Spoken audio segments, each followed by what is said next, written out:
The sum of the digits of 2 digits number is 10ன்னு சொல்லியிருக்காங்க. அதாவது ஒரு 2 digit நம்பரில் 2 டிஜிட்டையும் கூட்டினா எனக்கு 10 வருங்கிறாங்க. ஸோ 7ஐயும் 3ஐயும் கூட்டினா 10, 2ஐயும் 8ஐயும் கூட்டினா 10, 8ஐயும் 2ஐயும் கூட்டினா 10, 3ஐயும் 7ஐயும் கூட்டினா 10 அப்படின்னு வருது. ஸோ ஃபஸ்ட்டு கான்செப்ட் எல்லாமே கரெக்ட் ஆகிடுச்சு. இந்த டிஜிட்ஸ் ஆர் ரிவர்ஸ்ட், அப்போது எல்லா டிஜிட்டையும் ரிவர்ஸில் எழுதிக்கிங்க அப்படிங்கிறான். ஸோ அப்போ 73 ரிவர்ஸில் எழுதுனா 37. ஸோ இது மாதிரி எல்லாத்தையும் ரிவர்ஸில் எழுதிக்கிறேன். அடுத்த லைனில் பாருங்கள், டிக்ரீசஸ் பை 57 அப்படிங்கிறான். இப்போ ரிவர்ஸில் எழுதும்போது என்ன ஆகுது, குறையுது. எவ்வளோ, 54. ஆனால் எனக்கு பியும் டியும் பாருங்களேன் குறையலை, இன்க்ரீஸ் ஆகிருக்கு.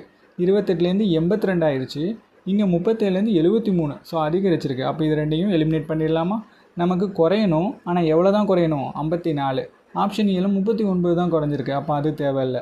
ஆப்ஷன் சியில் தான் 54 குறைஞ்சிருக்கு.